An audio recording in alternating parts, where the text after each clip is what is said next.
Hello viewers, welcome back everyone to my channel. Myself Zeba Onisa, your teacher for the entire series of plus 2 classes. Today we'll start with part 10, okay, which is the last event of post-fertilization structure and events, that is the maturation of the ovary into the fruit.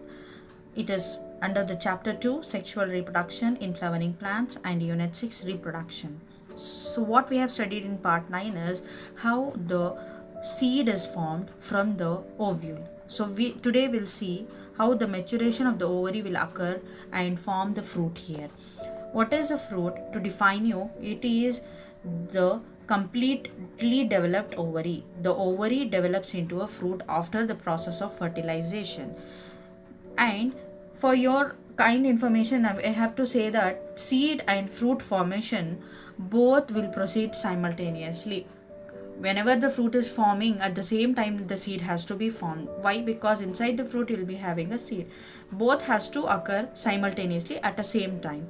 Then what the wall of the ovary is there, and that wall of the ovary will convert into an wall of a fruit called as pericarp.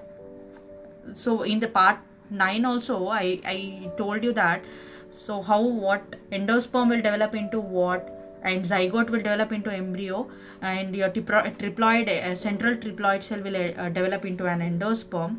I told you this, and integument will develop into a seed coat. Likewise, here wall of the ovary will develop into wall of the fruit, that is called as pericarp, outer carp, or epicarp. Usually you can say that as epicarp. Okay, here generally the fruits are of two types, fleshy and dry. What is this fleshy? Which looks very fresh, okay, and very juicy and fleshy when you cut open it, and such a type of fruits are called as fleshy fruits. Example, guava, okay, orange, mango, etc. So coming to dried fruits, here the fruits from outside only you will see the dry fruits. It is not fleshy, it is not watery, or it is not juicy. Okay, example for this is groundnut and mustard. You can see here in the diagram I have shown you the section of the fruit and the of mango, and this is groundnut. Here usually you can see three parts in the fruit: outer epicarp, middle mesocarp, and inner endocarp, and inside the endocarp you'll have a seed. So the part which is usually used for eating in case of fruit is the mesocarp, which is fleshy and juicy. Okay, now fruits are of two types again. Other than this fleshy and dry, it is again of two types: true fruits and false fruit. What is this true and false? What is true fruit is, it is in most of the plants, almost most of the plants will have this type of fruits. What is this true fruit is, the fruit develops here only from the ovary, and all other floral parts will degenerate and fall off after the formation of the ovary. So to tell you what is the all floral parts, what are the different floral parts, you have studied the structure of the flower also. So you will be having petals, sepals, okay, then you have stamens, anther stamens, and gynecium. In the gynecium you will be having pistil, okay, or you will have stigma, style, and ovary. In this, all these parts will shed off, okay, fall off when the fruit is formed. Only your ovary will develop into a fruit. Almost in most of the flowering plants or angiosperm plants, that too I can say 95% will show this type of fruit development, where only ovary will develop into a fruit and all other floral parts will shed off. Okay, so when coming about a false fruit, how this is formed is, here what happens is, thalamus also contribute to the fruit formation along with the ovary here. So what is the thalamus? Thalamus is nothing but the stalk which is swollen, the stalk's swollen end, or the pedicel's swollen end. So what is pedicel? It is the stalk of the flower. The stalk of the flower is swollen at the end.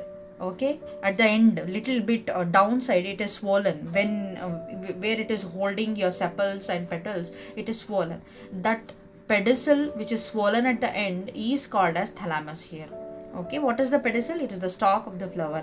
Stalk of the flower is swollen a bit at the end, and this part is called as thalamus. Sometimes what happens is, as you know that ovary is situated in that part actually, along with the ovary, thalamus is also helping for the formation of the fruit. It is also contributing itself for the formation of the fruit here. So such a type of fruit where along with the ovary, thalamus is also participating in or contributing in the formation of its fruit, that type of fruit is called as false fruit here. Example for this is apple, strawberry and cashew. Here you can see in the diagram, I have shown you the structure in the section of the apple fruit as well as the strawberry fruit. You can see the mesocarp, okay, endocarp is there and seeds are there, and you can see the thalamus. Mesocarp is completely filled of thalamus here. Usually mesocarp is inside. In whatever the fleshy part you are eating in case of apple, that juicy and fleshy part is the thalamus actually. Okay, this is an example for false fruit, apple. Coming to the strawberry, here also you can see the pedicel, calyx is there or sepals, pedicel. The seeds are there. Okay, usually we call these seeds as achene, and fleshy receptacle part is there inside. So, and then you have pedicel here. Okay, this receptacle is nothing but thalamus. Same thing, receptacle can also be called as thalamus. So that is where you can see how the thalamus is giving its contribution for the formation of the fruit in the strawberry as well as in case of your apple. Okay, this is the example for false fruit. Then in some of the fruits, in some species, fruits develop without fertilization. So in a general and in a natural process, after the fertilization, the ovary will convert itself into a fruit and ovule will convert itself into a seed, and these both occur simultaneously. But there are some exceptions. In some of the species, what happens is the fruit is formed without the fertilization. Fertilization itself has not been happened, but still the fruit has been formed. So such fruits are called as parthenocarpic fruits. What is the name of that? We call these fruits as parthenocarpic fruits. Example is banana. This is one of the best example for the parthenocarpy. So this parthenocarpy can be there in a natural condition also, but if the botanist or the farmers, they want to undergo this parthenocarpic process, what they'll do is they can induce this artificially also. Rather than the natural process, they can induce parthenocarpy. What is induced? It is the people are doing it artificially. Okay, that is called as induced parthenocarpy. How we can do it? In naturally it will happen, but how we have to do is, how artificially we can do is by application of growth hormones. Usually we'll spray the growth hormones. Okay, what is that growth hormones? These are required for the cell growth and which accelerate the growth. What type of hormone? Growth hormones we are taking which are actually accelerating the growth. There are some other hormones which will not promote the growth, instead will not allow the plant to grow. Okay, it is not accelerating, it is deaccelerating the growth. But here what we do is we'll take a growth hormones which is actually accelerating the growth of the cell or the cell growth and fruit formation. Example, auxins and gibberellins are one of the best example for your growth hormones which helps for the development of the fruit here and for the cell growth. So such fruits will become seedless usually. You can see in case of banana here, you can see the section. Okay, outer epicarp is there and inner mesocarp is there, and inside that you will have endocarp. The part what we eat is usually endocarp. Okay, and here there are aborted seeds. Seeds are not there, it is aborted. Okay, that means not completely formed. Matured seeds are not there. We call those immature seeds as aborted seeds here. The black color what you see inside the banana, that is those are the aborted seeds actually. Okay, which is usually this type of parthenocarpic fruits are seedless. You may hear seedless grapes are there, seedless papayas there and all, no. So that is because of this induced parthenocarpy. It is not a natural condition, but plant growers, farmers, they and all will go for this type of induced parthenocarpy for large scale fruit production. Okay, that those such a type of fruits are called as parthenocarpic fruits, and there will be no seeds inside that. So these fruits are called as seedless fruits. So let me tell you once again what we have studied in part 10 here. We have started with the fruit. What is a fruit? The ovary develops itself into a fruit after the fertilization. It is a matured ovary. We can say it as matured ovary.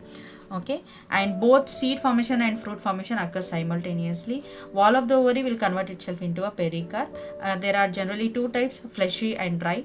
Okay, with example I have shown you. And there are another two types, through fruits and false fruits. In through fruits, completely ovary is only participating for the formation of the fruit here. Okay, and in case of false fruit, along with the ovary, thalamus is also contributing for the fruit formation. Example for the false fruit is your strawberry and apple. And there is another exception in some of the species where without fertilization only the fruits will develop. Such fruits are called as parthenocarpic fruits, and such fruits are seedless. So with this, we'll stop today's video class. Thank you everyone for watching.